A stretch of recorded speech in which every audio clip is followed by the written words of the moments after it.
The dust-choked letter, yellowed with age and travel, trembled in Abigail Danvers' hand as she stood at the station platform in Laramie, Wyoming Territory, 1875, her heart as heavy as the wooden trunk at her feet. The train that had carried her across 1,000 miles of wilderness had departed, leaving her alone with the crushing news that Elijah Harrison, her intended husband, and the man whose passionate letters had convinced her to leave Boston had been dead for 3 weeks, buried on a hillside overlooking the ranch he'd written about so lovingly. "Miss Danvers?" A deep voice pulled her attention from the crumpled letter. The man who stood before her shared Elijah's strong jawline and tall frame, but his eyes were storm cloud gray rather than the warm brown described in those cherished letters. "I'm Xavier Harrison. Elijah was my brother." The wind whipped Abigail's chestnut hair across her face as she struggled to comprehend this new reality. At 22, she had abandoned everything: her position as a schoolteacher, her small Boston apartment, her few friends, to marry a man she knew only through correspondence. A man whose heart had stopped beating before she'd even boarded the train. "I'm sorry for your loss," Xavier said, his voice rough-edged, "and I'm sorry you came all this way for nothing." He reached for her trunk, hat briefly removed out of respect, revealing dark hair that curled slightly at the temples. "I've arranged a room for you at the hotel. Tomorrow there's another train heading east. Thank you."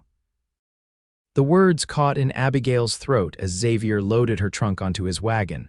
She climbed up beside him, her traveling dress, once crisp blue cotton, now wrinkled and trail-worn. As the wagon pulled away from the station, she found herself studying his profile. How did he die? Xavier's hands tightened on the reins. Fever came on sudden. Doc Miller did what he could, but his voice trailed off as they passed the town's general store.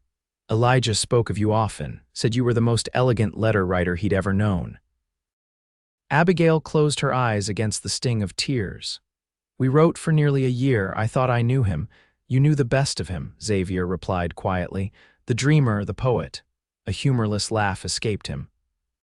"Not the stubborn fool who'd ride out in any weather to check the herd, or the man who'd argue politics until dawn with anyone who'd listen." The wagon turned onto Laramie's main street, the afternoon sun casting long shadows between wooden buildings. Women in practical calico dresses moved between shops, and men in dusty work clothes tipped their hats as they passed. So different from Boston, yet somehow exactly as Elijah had described. "Here we are," Xavier announced as they stopped before a 2-story building with a painted sign declaring it the Laramie Hotel. He jumped down and offered his hand, which Abigail took after a moment's hesitation. "When does the eastbound train leave?" she asked, her heart not truly ready to return to Boston, though she knew she had no choice. Xavier lifted her trunk from the wagon. "Noon tomorrow." He paused, conflict evident in his expression, before he added, "Or you could stay." Abigail stared at him, uncomprehending. "Stay? But why would I? Elijah's gone, but the ranch is still there. The position at the schoolhouse is still open." Xavier's eyes met hers directly. "And I'm still here. We need a school teacher, Miss Danvers. The children need education, and I—" He stopped, seeming to struggle with his words. "I know we've just met, but I feel I know you from Elijah's letters. Stay, not for him, for the ranch, for the children who need teaching, for me." Abigail's breath caught in her throat. The audacity of this man, this stranger, to suggest such a thing moments after informing her of her intended's death. Yet there was something in his eyes, not pleading but honest determination, that kept her from immediate refusal. "Mr. Harrison, I hardly think 1 week," he interrupted. "Give Laramie 1 week before you decide, that's all I ask." The hotel door opened, releasing the sounds of conversation and piano music. Abigail looked from Xavier to the building, then to the dusty street stretching toward the distant mountains. A week in Wyoming would change nothing. Boston would still be there, gray, proper, and entirely devoid of opportunity for a woman alone. 1 week, she agreed finally, "but I make no promises beyond that." Something flickered across Xavier's face, relief, perhaps, or something deeper. "I'll come for you at 8 tomorrow. You should see the school at least." He returned to his wagon, setting his hat firmly on his head. "And Miss Danvers, I truly am sorry about Elijah." As he drove away, Abigail stood with her trunk beside her, wondering what madness had possessed her to delay her return east. Yet as she entered the hotel, she couldn't help but feel that Elijah's letters had brought her here for a purpose, one that perhaps even death couldn't prevent. The Laramie Hotel was modest but clean, with pine floors that had been swept recently and walls adorned with simple landscape paintings.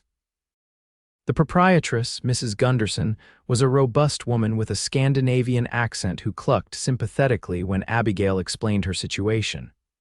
"Such a tragedy about young Mr. Harrison," she said, escorting Abigail to a small but comfortable room on the second floor. "He was well liked in town. Always had a kind word for everyone." She paused at the doorway. "His brother, though Xavier, keeps more to himself, runs that ranch with an iron hand since their father passed." "You know the family well?" Abigail asked, setting her reticule on the bed. "Everyone knows everyone in Laramie, Mrs. Gunderson replied with a shrug. "Supper's at 6 downstairs if you're hungry. Hot water can be brought up if you'd like to freshen up." Left alone, Abigail moved to the window, which overlooked the main street. The town was nothing like Boston's crowded neighborhoods. Here, the buildings were scattered, with open space between them and the vast Wyoming landscape visible beyond. In the distance, mountains rose against an impossibly blue sky. She unpacked her trunk, hanging her few dresses in the small wardrobe and placing Elijah's letters on the bedside table. 7 months of correspondence, filled with descriptions of Wyoming, the ranch, his dreams for their future. She picked up the most recent one, dated just 5 weeks earlier, in which he'd enclosed money for her train ticket. "My dearest Abigail," she read aloud, the familiar handwriting now painfully precious. "Spring is transforming the valley. The wildflowers you'll so adore are beginning to carpet the meadows, and I've never been more certain that you'll find happiness here. I've spoken to Reverend Thomas about performing our ceremony in the town's new church. How strange and wonderful that soon I'll be calling you wife." Tears blurred her vision, and she carefully refolded the letter. It seemed cruel that she'd never see that church, never hear Elijah's voice, never know if the man she'd agreed to marry matched the one she'd imagined through his letters. At supper, Abigail found herself seated with 3 other guests, a traveling salesman and an older couple visiting their daughter. The conversation flowed around her, focusing on local gossip and the challenges of the approaching summer. "The Harrison Ranch is one of the more successful operations in the territory," the salesman informed the table. "Old man Harrison knew how to choose good land, and his boys have done well with it. Shame about the younger one passing." "At least Xavier's got a good head for business," the older man commented. "Though he could use a wife to soften those rough edges," his wife nodded. "He's handsome enough, but that scowl would frighten most eligible girls away." Abigail kept her eyes on her plate, uncomfortable with the direction of the conversation. She excused herself early, claiming fatigue from travel, and returned to her room. Sleep came fitfully as her mind churned with questions. What would teaching in Laramie be like? How different from her Boston schoolroom? And what of Xavier Harrison, with his direct gaze and presumptuous invitation? Morning arrived with golden light streaming through her window. Abigail dressed in her second-best dress, a forest green that brought out the amber flecks in her hazel eyes, and arranged her hair in a simple knot at the nape of her neck. At precisely 8 o'clock, the hotel desk clerk informed her that Mr. Harrison was waiting outside. Xavier had exchanged yesterday's work clothes for a clean white shirt and dark vest. His wagon was the same, but now held a basket covered with a checkered cloth. He tipped his hat as Abigail approached. "Good morning, Miss Danvers. I thought we might visit the school first, then I could show you a bit of the countryside." He gestured to the basket. "Mrs. Peterson at the ranch packed us some food." Abigail hesitated before accepting his hand up to the wagon seat. "I agreed to stay a week, Mr. Harrison, not to a countryside excursion." A smile briefly transformed his serious face. "You can hardly form an opinion of Wyoming from inside the hotel, Miss Danvers." The schoolhouse was at the edge of town, a modest one-room building with a bell tower and freshly painted white clapboards. Inside, rows of desks faced a teacher's desk and blackboard. Sunlight streamed through large windows, and a potbelly stove stood ready for winter days.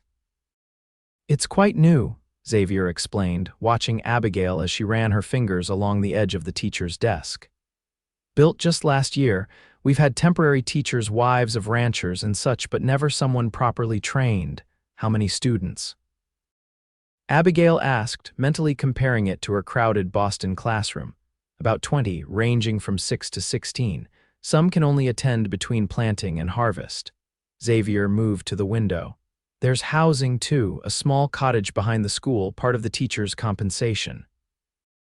Abigail joined him at the window. Indeed, a neat little cottage with a small garden plot stood nearby. "It's a lovely school, Mr. Harrison. Any teacher would be fortunate to work here, including you." His gray eyes searched her face. "I didn't say that." But she couldn't deny the appeal of the bright, clean classroom. "Who oversees the school?" "Town council. Mayor Thornton specifically. He's eager to meet you." Xavier checked his pocket watch. "We could visit him now or continue our tour first." Abigail chose the tour, suddenly reluctant to face more town officials with their expectations and questions. Xavier drove the wagon out of town, following a well-traveled road that wound through rolling grasslands dotted with wildflowers. The spring air was crisp and clean, carrying scents of sage and pine. "Elijah wrote about this landscape," Abigail said softly. "He said it was like the ocean, always changing with the light and weather, never the same view twice." Xavier nodded. He had a way with words, always did, even as a boy. He'd read a book once and recite whole passages from memory. He guided the wagon off the main road onto a smaller trail. He wasn't cut out for ranching, not really, too much poetry in him, but he loved this land. The trail led to a hilltop overlooking a vast valley. Xavier halted the wagon and helped Abigail down. From this vantage point, she could see for miles meadows giving way to distant forests, and beyond them, the blue silhouettes of mountain ranges. "This was Elijah's favorite spot," Xavier said quietly, standing beside her.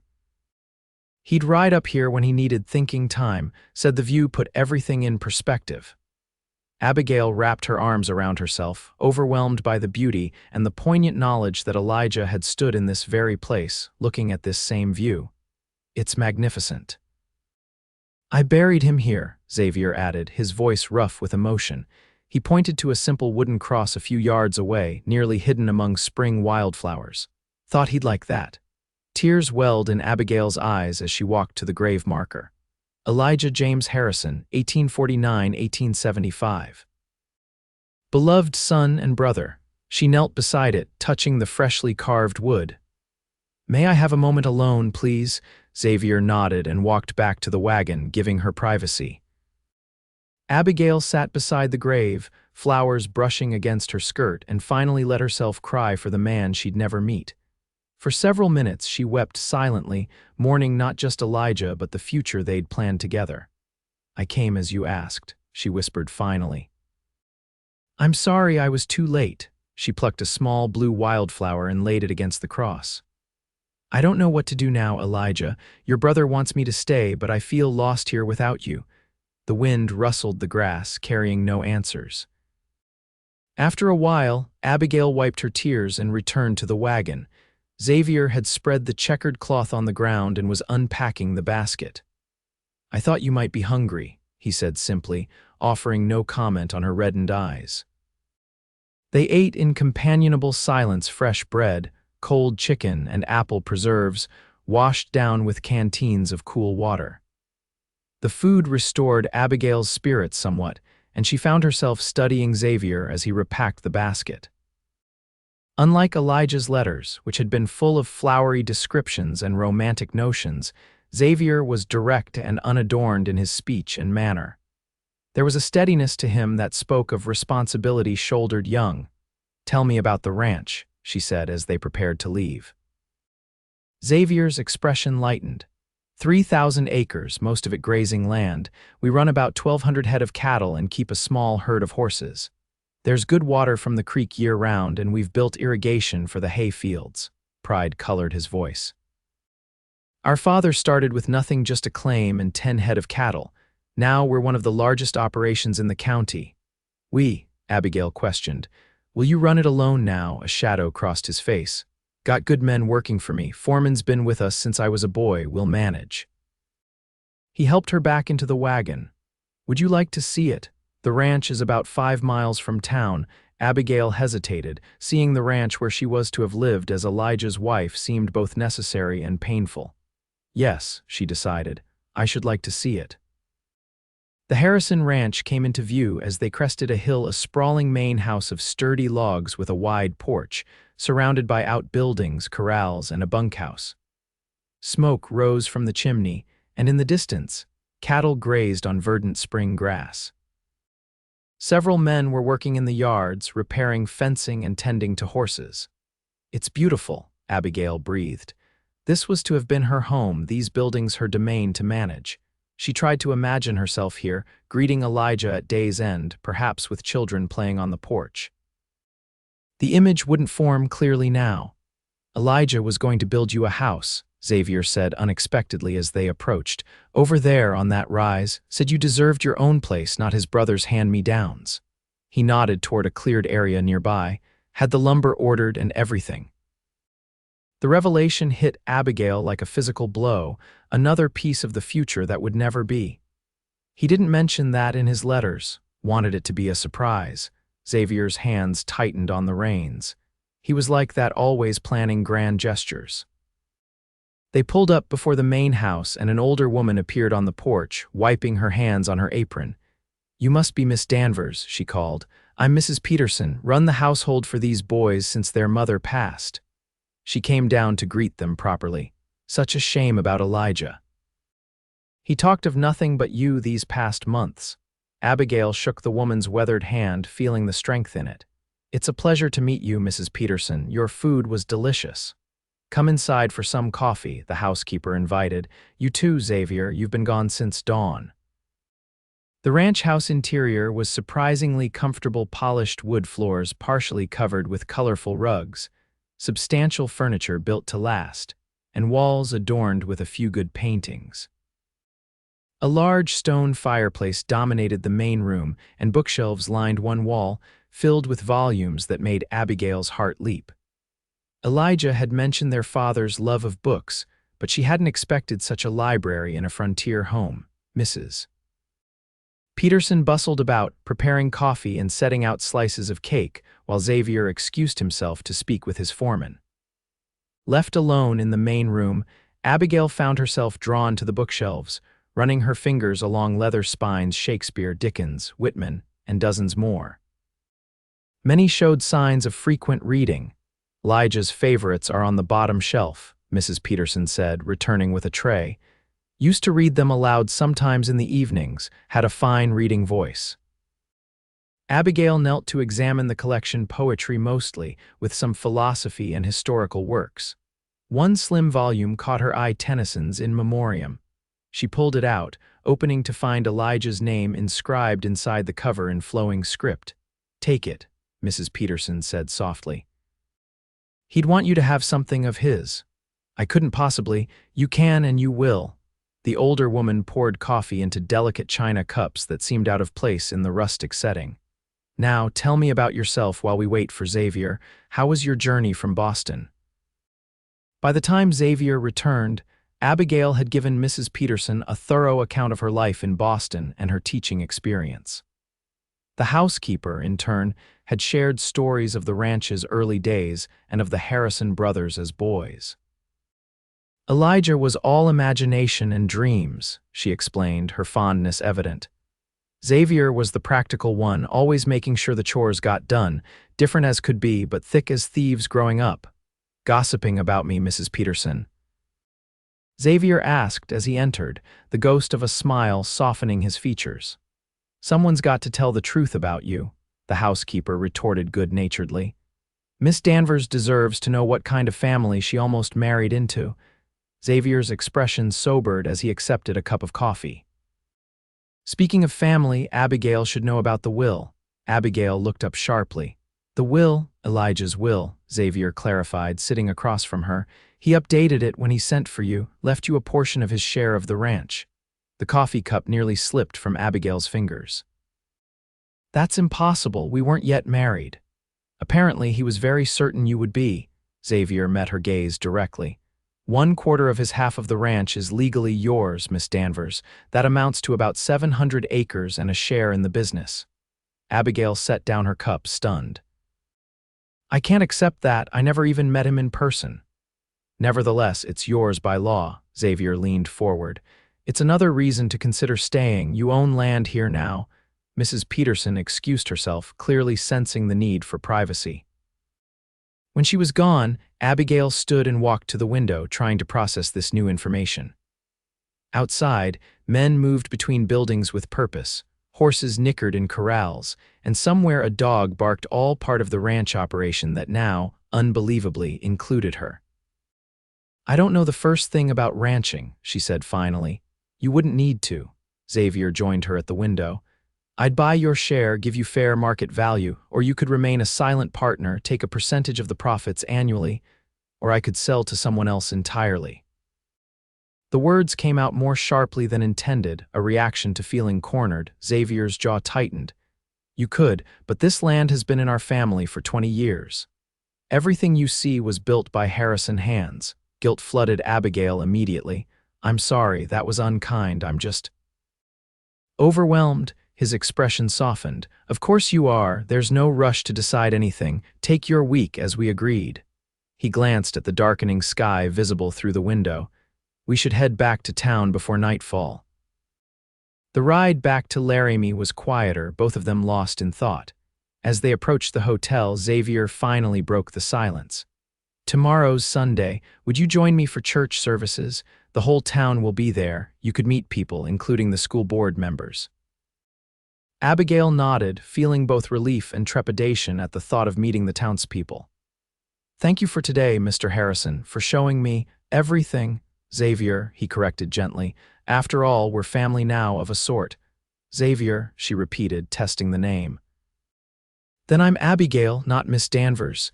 As he helped her down from the wagon, their hands lingered together a moment longer than necessary. Good night, Abigail. I'll call for you at 10 tomorrow. That night, Abigail sat by her hotel window long after the town had gone quiet, Elijah's book of poetry in her lap, and his letters spread before her. The man she'd mourned all day was still a stranger in many ways, known only through ink on paper. Yet his final gift to her, a piece of the land he'd loved, created a tangible connection that transcended death. And then there was Xavier. So different from his brother, yet carrying the same Harrison determination in his eyes. His request that she stay had seemed preposterous yesterday. Today, with the school and the ranch and her unexpected inheritance, it seemed less so. But staying would mean building a new life from the ashes of her plans with Elijah. She wasn't sure she had the courage for that. Sunday morning dawned clear and mild. Abigail dressed in her best traveling suit, a deep blue wool with subtle trim, and pinned her mother's cameo at her throat. When Xavier arrived, he was similarly dressed in his Sunday best, the formal attire emphasizing his broad shoulders and the dignified set of his jaw. Laramie's church was at the center of town, a white painted building with a modest steeple. As Xavier had predicted, it seemed the entire community was in attendance. Heads turned when they entered, whispers following them up the aisle. Miss Danvers, I presume. A portly man with impressive mutton chops intercepted them before they could be seated. Mayor Thornton, a pleasure to meet you despite the sad circumstances. Xavier mentioned you're a qualified teacher. Before Abigail could respond, others pressed forward. Mrs. Thornton, the Reverend and his wife, the general store owner and his family. Names blurred together as hands were shaken and condolences offered. Many expressed hope that she would consider the teaching position, speaking of their children and the need for education in the growing community. Finally seated beside Xavier near the front, Abigail whispered, You seem to have told the entire town about me. News travels fast in Laramie, he replied with a slight shrug. Besides, we've been waiting for a proper teacher for months." The service was simple but heartfelt, with hymns sung enthusiastically if not always on key. Reverend Thomas preached on perseverance through trials, with several pointed glances toward Abigail and Xavier. Afterward, the congregation lingered outside, enjoying the spring sunshine and continuing their socializing. Mrs. Thornton took possession of Abigail, introducing her to the town's women. "You must join us for our quilting circle on Tuesday," she insisted. "All the ladies attend." It's quite the social event. Meanwhile, Xavier was engaged in conversation with several ranchers, though Abigail noticed his gaze frequently returning to her. When Mrs. Thornton was momentarily distracted by her grandchildren, a young woman about Abigail's age approached. "I'm Rebecca Miller," she introduced herself. "My father's the town doctor. I've been helping at the school temporarily." Her smile was genuine. "Everyone's excited you might stay. Teaching 20 children of different ages isn't easy." "I haven't decided yet," Abigail cautioned. "I only arrived 2 days ago." Rebecca nodded, understanding. "Of course, it must be overwhelming." She hesitated, then added more quietly, "Elijah was well liked here. Always had a kind word or a story to share. Xavier's different, more serious, keeps to himself mostly, but he's respected. The most dependable man in the county, my father says." Before Abigail could respond to this assessment, Xavier appeared at her side. "Ready for dinner.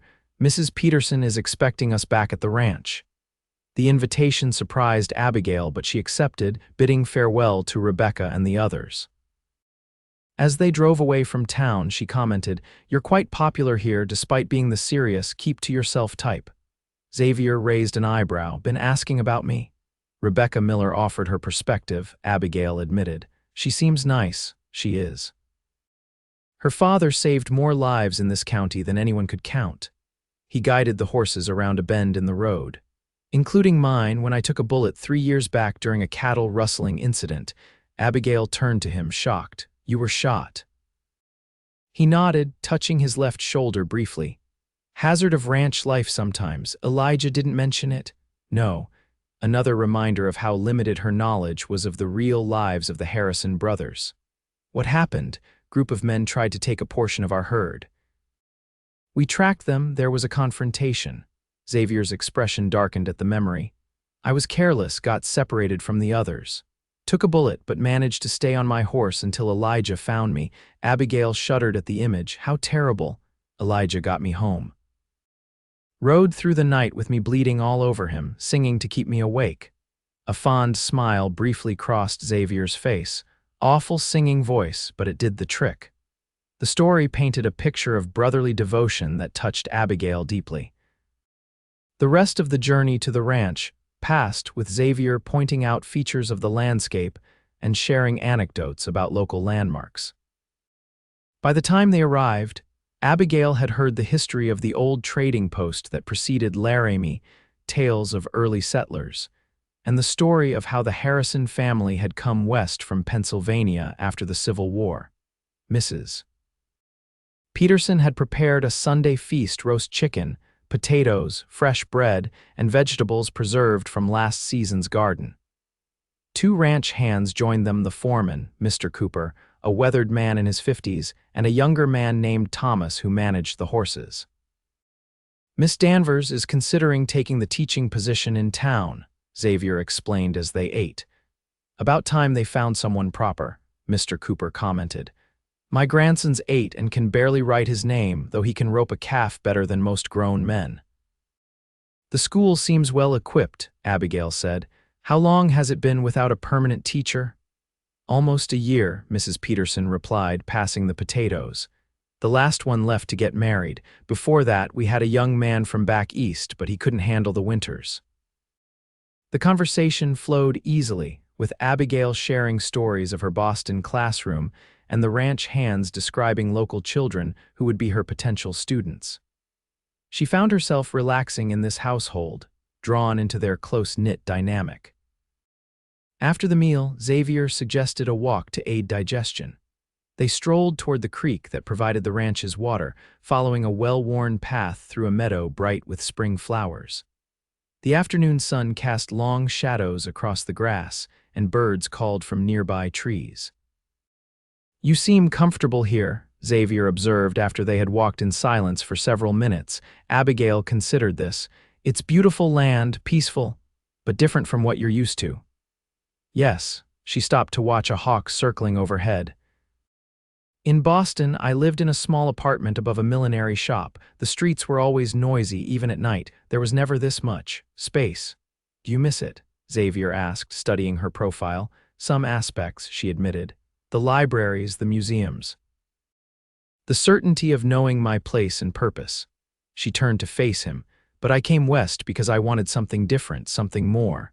"And now," Abigail sighed, resuming their walk, "now I don't know what I want. When I received Elijah's proposal, everything seemed clear. Now nothing is." They reached the creek, a clear, swift-running stream bordered by willows and cottonwoods. Xavier led her to a fallen log that served as a bench overlooking the water. "Elijah proposed in a letter?" he asked as they sat. "Yes, after 6 months of correspondence. He wrote that he'd built a life here that was only missing one element, a partner to share it with." Abigail smiled sadly at the memory. "He said he'd never met anyone who understood his thoughts so completely, even from 3,000 miles away." Xavier was quiet for a long moment, watching the water flow past. Elijah always believed in connections that transcended the physical. Books, letters, ideas, those were as real to him as horses and cattle. He picked up a small stone and tossed it into the creek. "I envied that about him sometimes. His ability to find meaning in words." "And what do you find meaning in?" Abigail asked softly. "This." He gestured to the land around them. "Building something tangible, raising cattle that feed people, improving the land year by year." His gray eyes met hers. "Creating something that lasts." There was such conviction in his voice that Abigail found herself deeply moved. This was a man who knew exactly who he was and what he valued. In some ways, he seemed more solid than Elijah had ever been in her imagination. "The teaching position," she said suddenly. "What does it pay?" Surprise flickered across Xavier's face at the abrupt change of subject. $40 a month plus the cottage and supplies. School term runs September through May, though many students attend irregularly during planting and harvest. "And the inheritance from Elijah, I would need to decide what to do with that regardless of whether I stay to teach," Xavier nodded. "Though there's no rush on that decision." Abigail stood, smoothing her skirts. "I'd like to see the cottage again. And speak with Mayor Thornton about the position specifics." "Does this mean you're considering staying?" Xavier asked, rising beside her. "I'm considering all my options," she replied carefully. "Boston holds little for me now. My parents are gone. My position at the school was filled when I left."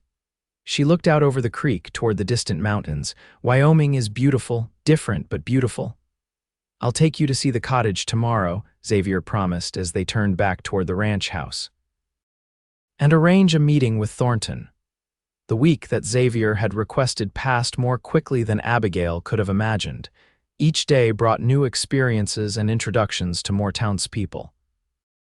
She visited the school cottage, a simple 2-room structure with a small kitchen and bedroom, but clean and well-built. Mayor Thornton offered her the teaching position officially, with the term to begin in September, though she could move into the cottage immediately.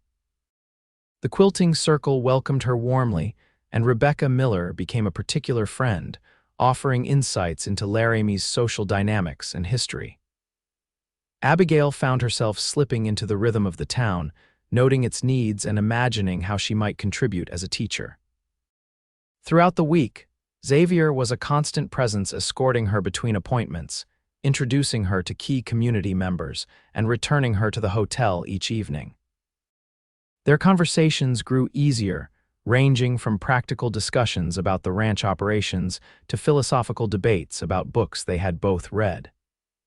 Despite his initially serious demeanor, Abigail discovered he possessed a dry wit that occasionally surfaced in his observations. On her final evening before the decision deadline, Xavier took her to dinner at Laramie's only restaurant, a small establishment attached to the hotel that served surprisingly good food. Abigail wore her best dress, a deep green silk that she'd packed for her wedding dinner, and noticed Xavier had taken special care with his appearance as well. "You've met almost everyone in town now," he commented as they enjoyed their meal. "What do you think of Laramie's citizens?" "They're forthright," Abigail replied with a smile. "Not always as concerned with social niceties as Bostonians, but genuine. I appreciate that," Xavier nodded. "Wyoming doesn't leave much room for pretense. The land's too harsh, the work too demanding." He refilled her water glass. "Have you reached a decision about staying?" Abigail set down her fork, meeting his gaze directly. "I think I have, yes, and I'll accept the teaching position." The words brought a surprising sense of rightness as she spoke them. "At least for the coming school year. After that, we'll see." Relief and something else, happiness, perhaps transformed Xavier's usually solemn features. "The children of Laramie will benefit greatly from your expertise." "I hope so." Abigail took a sip of water, gathering courage for her next words, regarding Elijah's bequest. "I've decided to remain a silent partner in the ranch, if that arrangement is acceptable to you." Xavier's eyebrows rose in surprise. "You don't wish to sell?" "No," she'd thought carefully about this decision. "Elijah wanted me to have a connection to this land. I'd like to honor that. Besides, it's practical. The arrangement provides me additional income beyond my teacher's salary, and you maintain operational control of the entire property." "It's more than acceptable," Xavier said quietly. "It's perfect." Their eyes met across the table, and Abigail felt a flutter in her chest that had nothing to do with business arrangements. Over the past week, her perception of Xavier had evolved from seeing him as merely Elijah's brother to recognizing him as a man of substance and character in his own right. "There's something else we should discuss," she said, breaking the momentary tension. "People will talk about our arrangement. A single woman owning property jointly with a single man, it could cause gossip." Xavier considered this. "People always talk. But your right reputations matter here as much as in Boston." He hesitated, then added, "We could make it clear our relationship is strictly business. I'll limit my visits to town when you're settled." The suggestion bothered Abigail more than she wanted to admit. "That seems unnecessary. We're practically family, as you said yourself." "What would you suggest?" he asked, watching her carefully. Abigail hesitated, uncertain how to articulate what she wanted. Their relationship, whatever it was becoming, defied simple categorization. "Perhaps we simply behave as friends and partners and let people draw their own conclusions." "Friends," Xavier repeated, testing the word. "I'd like that."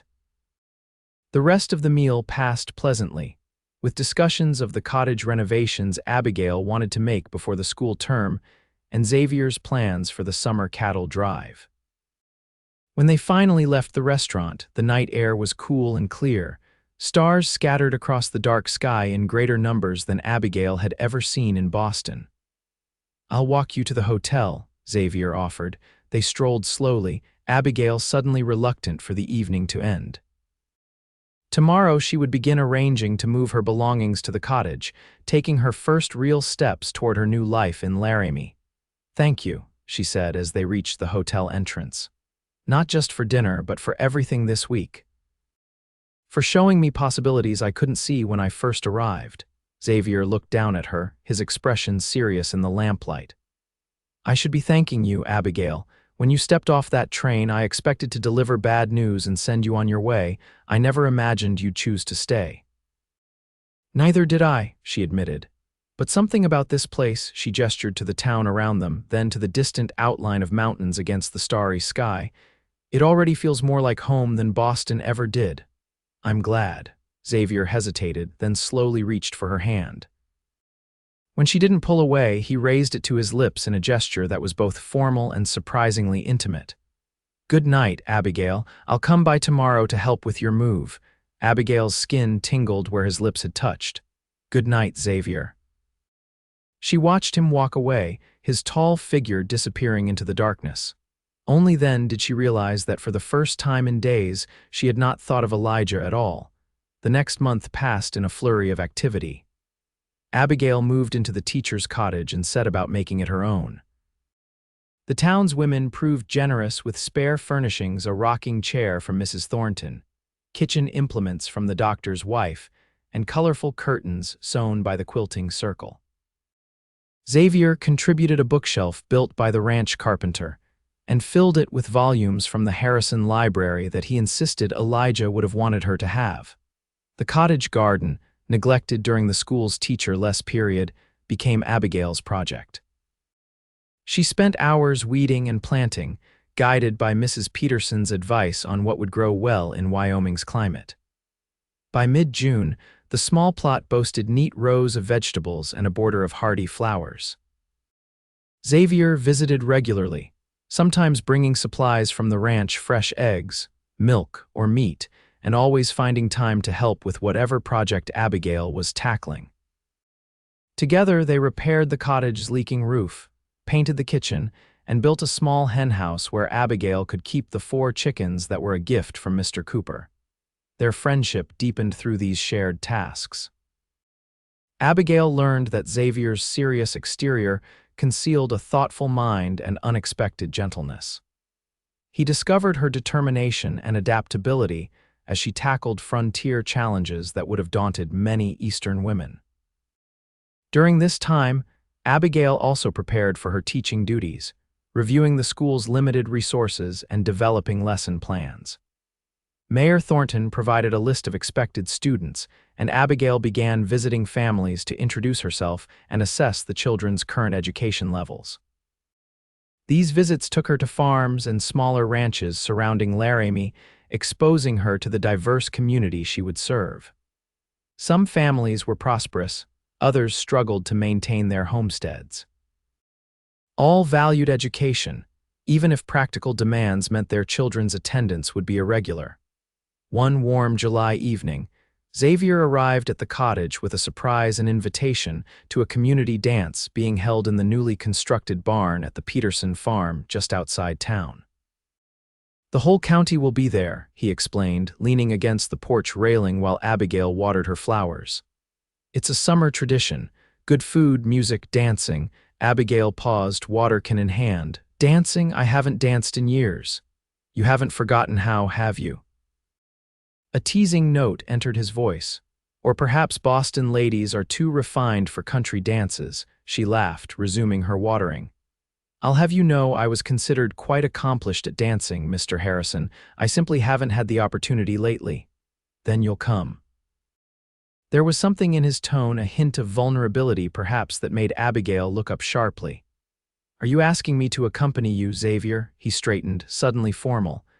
"I am, as friends, of course." "Of course," she echoed, ignoring the slight disappointment the qualification brought. "I'd be delighted to attend with you, as friends."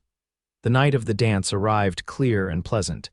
Abigail wore her green silk again, her only truly festive dress, and pinned her hair up with special care.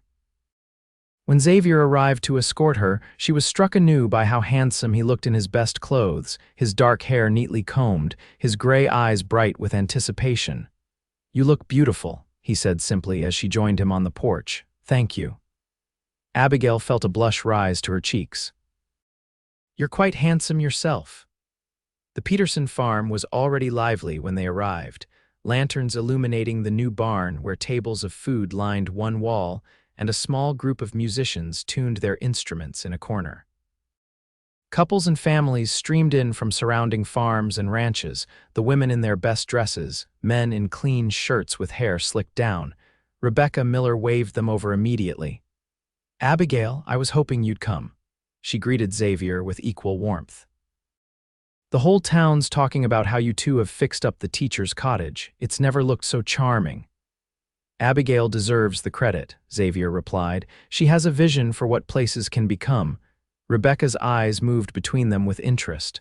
"Well, I'm glad to see you both here." The dancing will start soon. Indeed, the musicians began a lively tune moments later, and couples quickly filled the open space at the center of the barn. Xavier turned to Abigail with a slight bow. "May I have this dance, Miss Danvers?" Abigail placed her hand in his. "You may, Mr. Harrison." The dance was a simple reel that Abigail remembered from social gatherings in her youth. Xavier proved to be a capable dancer, guiding her through the steps with confidence. As they moved through the patterns, hands joining and parting, circling other couples, Abigail felt a joy she hadn't experienced in years. When the music ended, they were both laughing and slightly breathless. "Not bad for a cowboy," Abigail teased. "My mother insisted we learn properly," Xavier explained as they moved toward the refreshment table. "Said no son of hers would stomp around like a bear at social functions." They danced several more times as the evening progressed, alternating between energetic group dances and slower waltzes that brought them closer together. During one such waltz, Abigail became acutely aware of Xavier's hand at her waist, the clean scent of his shaving soap, and the warmth in his eyes as he looked down at her. "People are watching us," she murmured, noticing the interested glances from townspeople around the barn. "Let them watch," Xavier replied softly. "I'm not doing anything I'm ashamed of." During a break in the dancing, they stepped outside for air. The night was velvety dark, stars brilliant overhead and a quarter moon providing just enough light to see by. Other couples had had the same idea, scattered around the farmyard in quiet conversation. Xavier led Abigail to a bench beneath an old cottonwood tree, far enough from the barn that the music was muted. For several minutes they sat in comfortable silence, enjoying the cool night breeze after the warmth of the crowded barn. "Are you happy here, Abigail?" Xavier asked suddenly. She considered the question seriously. "Yes," she answered finally, "more than I expected to be. There are challenges, of course, but I feel purposeful, connected." Xavier nodded, his profile thoughtful in the dim light. "When Elijah first told me about you, I thought he was building castles in the air again, a refined Boston schoolteacher willing to abandon civilization for Wyoming. It seemed unlikely. I wasn't so refined," Abigail smiled, "and Boston wasn't offering me much of a future, a lifetime of teaching other people's children for meager wages, living in rented rooms, watching my friends marry and move on. And now I have my own cottage, a garden, even chickens." She laughed lightly. "I'm still teaching other people's children, but here it feels different, more meaningful perhaps because it's so needed." Xavier turned to face her directly. "You're needed here, Abigail, not just as a teacher." The intensity in his voice made her heart quicken. "Xavier, I know it's too soon," he interrupted. "I know you came here expecting to marry my brother, but these past weeks—" He took her hand carefully as if she might pull away. "I've come to care for you, Abigail, more than I should, perhaps." Abigail stared at their joined hands, emotions churning within her. Part of her felt guilt. Was it disloyal to Elijah to have feelings for his brother? Another part recognized the truth that had been growing for weeks. Her connection with Xavier had become something precious and important. "I care for you too," she admitted softly, "but I'm confused, Xavier. Everything has happened so quickly." He squeezed her hand gently.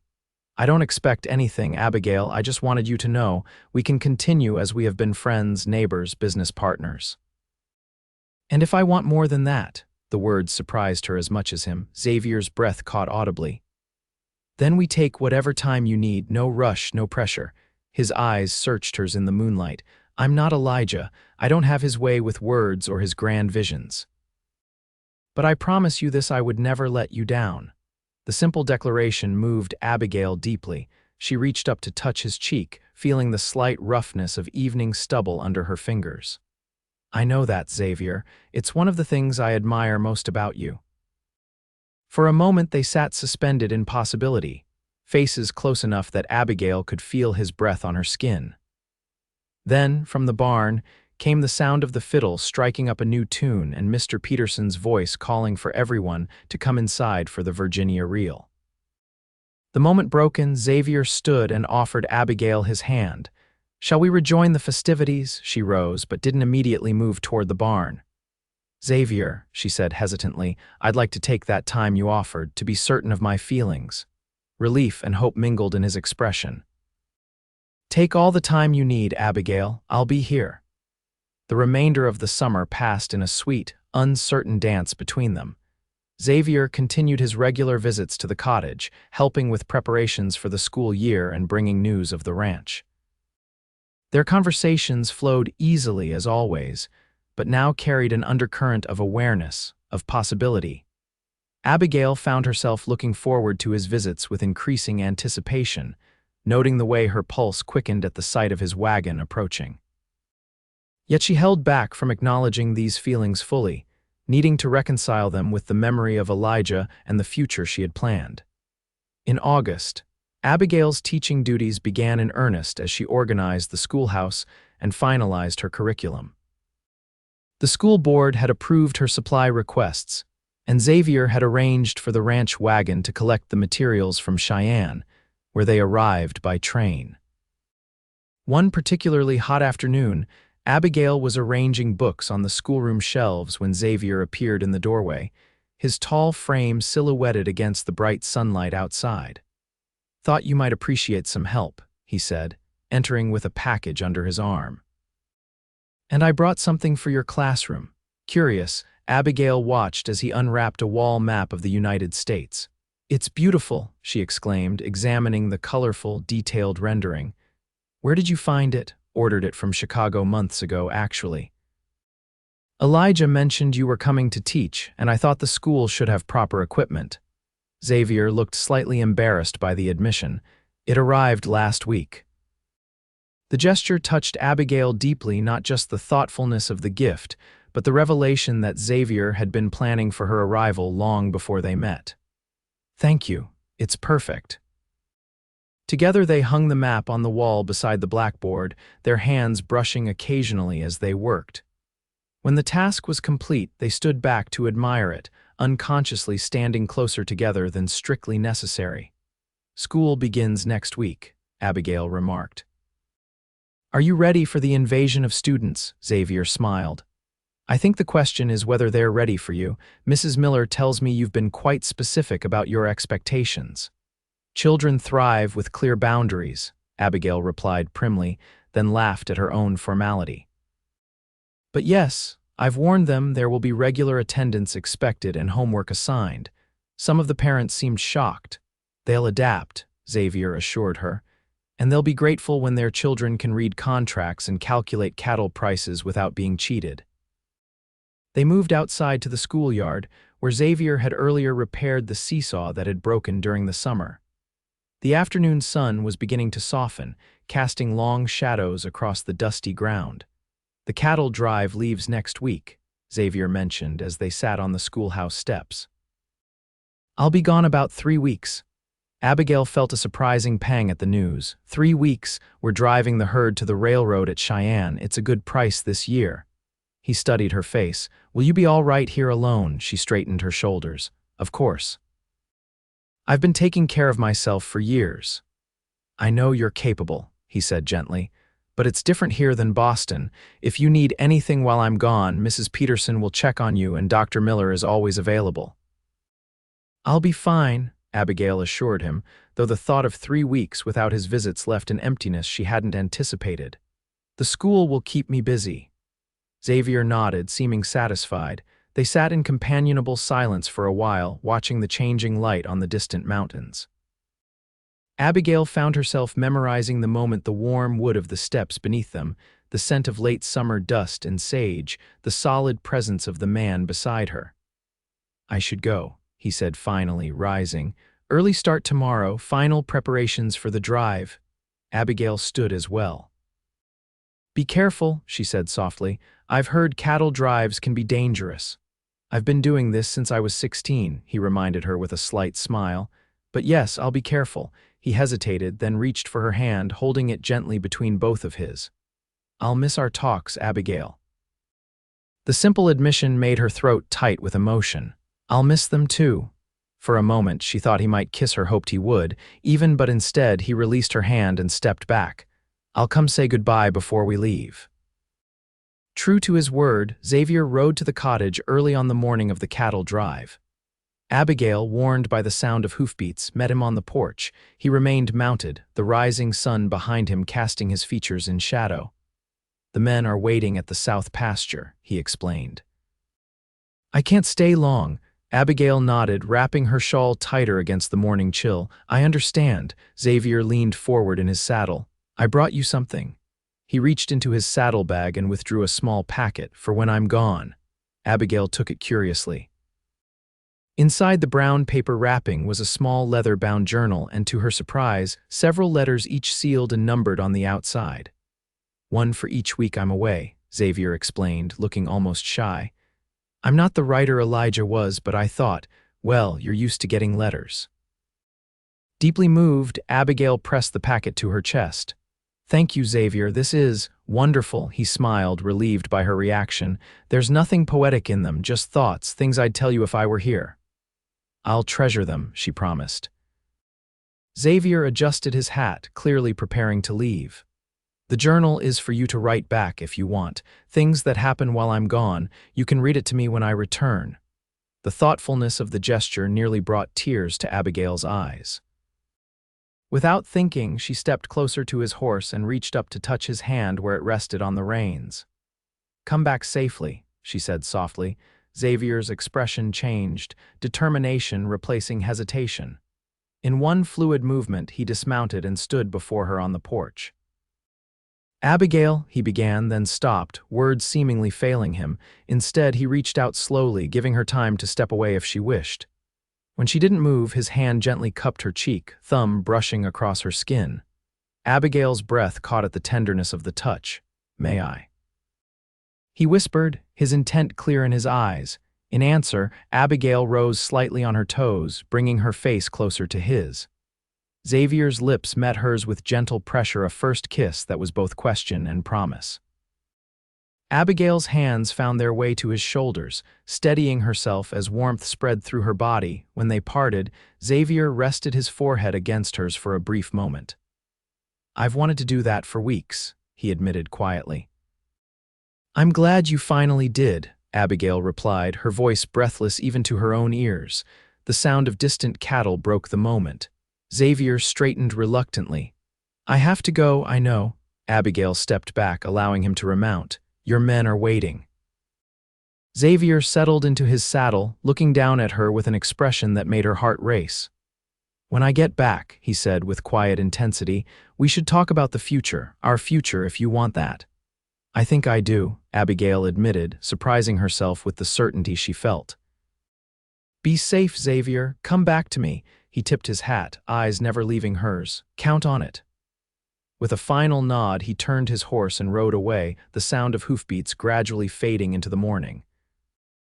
Abigail stood watching until he disappeared from view, the packet of letters clutched to her heart and the memory of his kiss still warm on her lips. For the first time since arriving in Laramie, she felt truly certain that she was exactly where she was meant to be. The 3 weeks of Xavier's absence were filled with activity as Abigail began her teaching duties. 22 students arrived on the first day, ranging from shy 6-year-olds to lanky teenagers who initially regarded their new teacher with skepticism. By the end of the first week, Abigail had established routines, assessed abilities, and begun to win over even the most reluctant learners. Each evening, she wrote in the journal Xavier had given her, recording the day's events and her thoughts. On Sunday of the first week, she opened the first letter with trembling fingers. Dear Abigail, it began in Xavier's strong, clear handwriting. By now you've met all your students and probably have them terrified of crossing you. I pity any boy who tries to put a frog in your desk or dips a girl's braid in an inkwell. Abigail laughed aloud, for indeed she had caught young Tommy Cooper attempting the frog prank just that Friday. The cattle drive is hard work, the letter continued, but there's beauty in it too, moving across this land with the mountains always in sight, sleeping under more stars than you can count. I find myself looking at everything differently now, wondering how you would see it. Would you find the endless prairie monotonous, or would you discover something in it that I've missed all these years? The letter went on to describe camp life, the men who worked for him, and the jokes and stories shared around the fire. It ended simply, until next week, I remain yours faithfully, Xavier. Abigail read the letter twice more before carefully placing it in her keepsake box.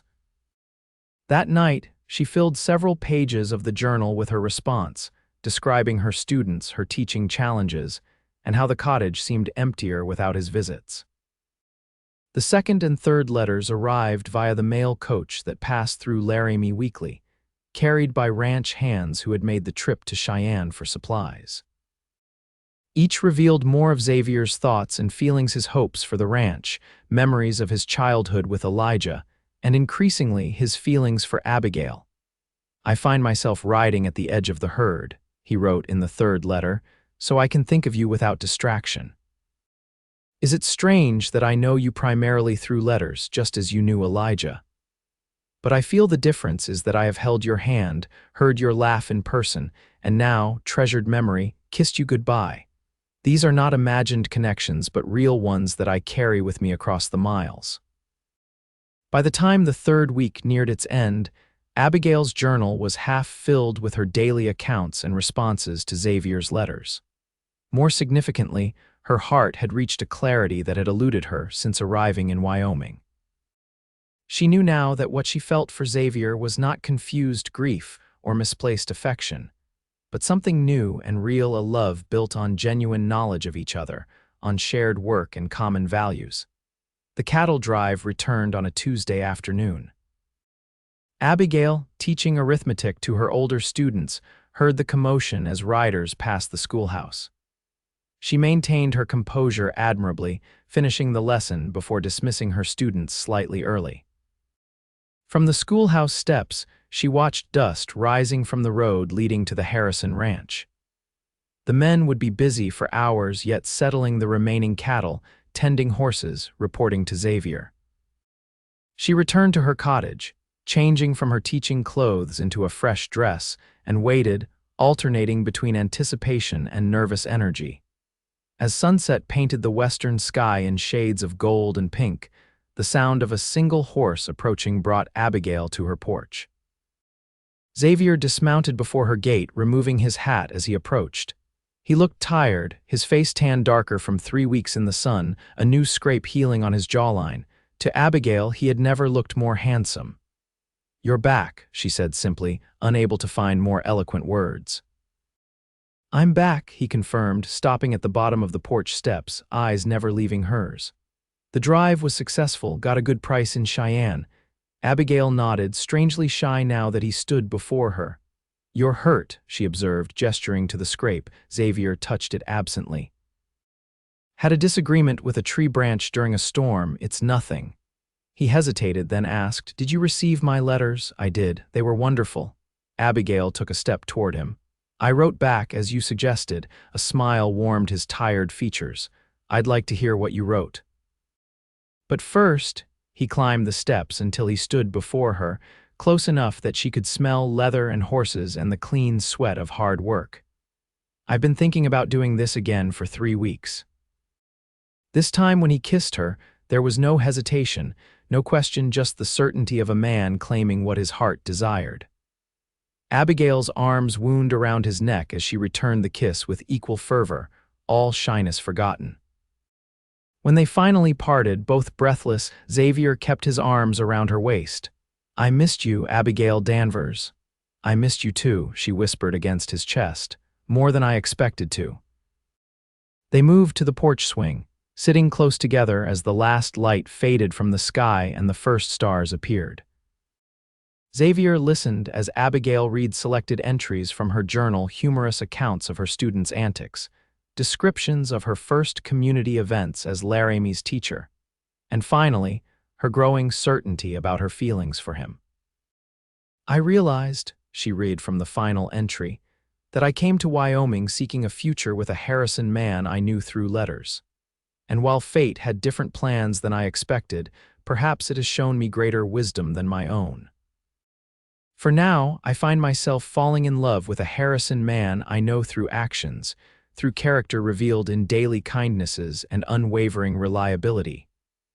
She closed the journal, suddenly self-conscious about the naked emotion in her words. Xavier was silent for a long moment, his arm around her shoulders tightening slightly. "Elijah was always the one with the right words," he said finally. "I envied that gift, especially when I was trying to write to you these past weeks, but there are 3 words that even I can't get wrong." He turned to face her fully. I love you, Abigail, not as Elijah's intended, not as my brother's choice, but as the woman who has become essential to my happiness. Joy spread through Abigail like sunrise. I love you too, Xavier. Not as a substitute or a consolation, but for yourself exactly as you are. His kiss this time was deeper, a sealing of promises unspoken but understood. When they eventually parted, Xavier kept her hand in his expression growing serious. I want to court you properly, Abigail. No rush, no pressure. He hesitated, then added, and I want to do right by Elijah's memory. Abigail nodded, understanding his concern. I've thought about that too. Would he have wanted us to be happy, do you think, even together? Xavier considered this question carefully. Elijah had a generous heart. He'd have hated the thought of either of us being alone and unhappy. A smile touched his lips. He'd probably quote some poet about love transcending death and finding new channels, like a river diverted but still flowing. That sounds like him from his letters, Abigail agreed. She leaned her head against Xavier's shoulder, comfortable in the growing darkness. So we court properly and honor his memory by building something good here, the ranch, the school, our life together. Our life together, Xavier repeated softly. I like the sound of that. Throughout the fall, Xavier courted Abigail with the same thoughtful dedication he brought to everything. There were picnics in the meadows around Laramie, rides to scenic spots in the foothills, and quiet evenings reading by the fire in her cottage, always with the door properly open, and a neighbor's child ostensibly studying nearby for propriety's sake. The town watched their courtship with approval. Far from causing scandal, the relationship seemed right to the people of Laramie, their respected rancher finding happiness with their dedicated teacher, both recovering from loss through newfound love. As winter approached, bringing the first snows to Wyoming, Xavier began spending evenings at the cottage helping Abigail prepare for the harsh season ahead. They chopped and stacked firewood, preserved the last garden vegetables, and insulated the cottage windows with materials Xavier brought from the ranch. On one such evening in late November, they sat before the fire after their work was done, drinking coffee and discussing the upcoming Christmas celebrations at the school. The children want to perform a pageant, Abigail explained, excitement in her voice. We've been practicing a nativity play and some recitations. The parents are invited, of course. Xavier smiled at her enthusiasm. The whole town will come. It's been years since the school had a proper Christmas celebration. Will you come? Abigail asked, suddenly uncertain. It might be silly compared to your ranch responsibilities. Xavier reached for her hand. Wild horses couldn't keep me away. Besides, I have something I want to ask you that night. Abigail's heart skipped. What sort of something? Something important, he replied with a teasing smile. But you'll have to wait until Christmas. The school pageant was scheduled for December 22nd, the last day before the holiday break. As predicted, nearly every family in the area attended, packing the small schoolhouse with proud parents and community members. The children performed admirably, with only minor mishaps, a shepherd's staff knocking over part of the stable backdrop, and one wise man forgetting his lines until prompted by a loud whisper from his mother. Afterward, while the children served cider and cookies they had helped prepare, Xavier drew Abigail outside to the schoolyard. Snow was falling gently, large flakes illuminated by the lanterns hanging from the schoolhouse eaves. You've done something remarkable here, Xavier said, gesturing toward the festive scene visible through the windows. Look how happy they all are, the children, the parents, the whole community. Abigail smiled, warmed by his praise. It's what a school should be, the heart of a community. It's what I always wanted to create in Boston but never quite managed. You belong here, Xavier said simply. You've brought something to Laramie that it needed, not just education but your spirit, your vision. I think so too, Abigail agreed. I can't imagine being anywhere else now. Xavier took both her hands in his expression solemn in the soft lantern light. Abigail, when you stepped off that train 6 months ago, I thought I was meeting my brother's future wife, come too late. I never imagined you would become so essential to my own future. He reached into his pocket and withdrew a small box. "This was my mother's," he explained as he opened it to reveal a delicate gold ring set with a small diamond flanked by sapphires. "My father gave it to her when they decided to come west together, a promise that whatever challenges they faced, they would face them as one." Abigail's breath caught as Xavier dropped to one knee in the snow. "Abigail Danvers, I love you with a depth I never thought possible. Would you do me the great honor of becoming my wife? Will you build a life with me here, facing whatever comes together?" Tears of joy blurred Abigail's vision as she nodded. "Yes, Xavier, yes, I will marry you." He slipped the ring onto her finger, then rose to kiss her as snowflakes swirled around them. From the schoolhouse came the sound of children singing "Joy to the World," the perfect accompaniment to the joy overflowing in Abigail's heart. They married on the first day of spring, 1876, in the Laramie church. The entire community attended, the schoolchildren serving as an impromptu choir. Abigail wore a new dress of ivory silk ordered from Denver, and Xavier looked uncommonly handsome in a new suit. In a private moment before the ceremony, they visited Elijah's grave together, placing fresh wildflowers against the wooden cross that would soon be replaced by a proper headstone. "Thank you," Abigail whispered to the man she had never met but who had changed her life profoundly. "For bringing me here, for your letters, for your brother."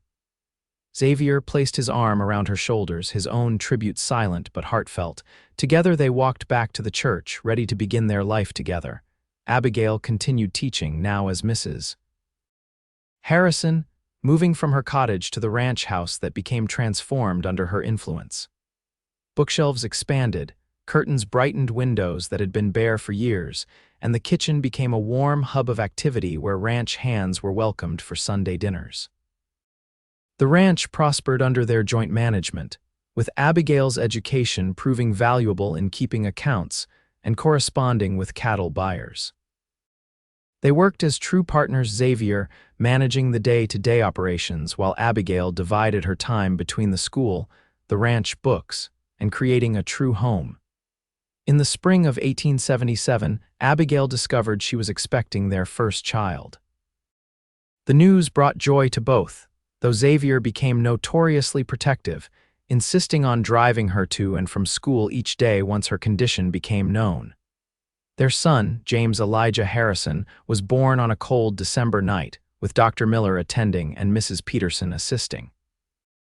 Xavier paced the hallway until the baby's first cry rang out, then entered the bedroom to find Abigail exhausted but radiant, a small bundle in her arms. "He has your eyes," she told Xavier as he sat beside her on the bed, awestruck by the tiny, perfect features of his son. "And your determination," Xavier replied as the infant gripped his finger with surprising strength. "He's beautiful, Abigail, thank you." In the years that followed, the Harrison family grew. A daughter, Margaret, joined them 2 years later, followed by another son, Thomas, in 1880. Abigail eventually retired from full-time teaching to focus on her family, though she continued to tutor students who showed particular promise. Wyoming territory changed as well, with more settlers arriving, the railroad expanding, and new towns appearing. Laramie grew from a frontier settlement into a proper town with additional businesses, a newspaper, and eventually, a high school where James would later teach after attending college back east. Through it all, Xavier and Abigail's partnership deepened, strengthened by shared challenges and joys. They expanded the ranch, improved their cattle stock, and became respected leaders in the community. The love that had seemed so improbable at its beginning, born from loss and unexpected connection, proved to be the bedrock of their lives.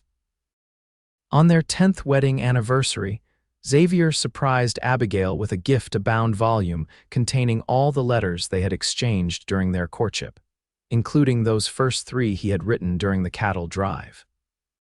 "For our children to know our story someday," he explained as she turned the pages, tears in her eyes at the sight of the familiar handwriting, "and to remind us where we began." "Where we began," Abigail echoed, looking up at the man who had become everything to her husband, partner, father to her children. "When I stepped off that train and learned Elijah was gone, I thought my future had died before it started." Xavier drew her into his arms. And I thought I was merely doing my duty. Meeting my brothers intended to break bad news. Life had other plans for us, Abigail said softly. Better ones, Xavier agreed, kissing her tenderly. Far better than we could have imagined. That night, after the children were asleep, they sat on the porch of their home, watching the stars emerge above the land they both loved. The ranch house had expanded over the years, with additional rooms for their growing family and modern conveniences that had seemed impossible a decade earlier. Yet the essence of their home remained the same, a place built on love, respect, and shared purpose.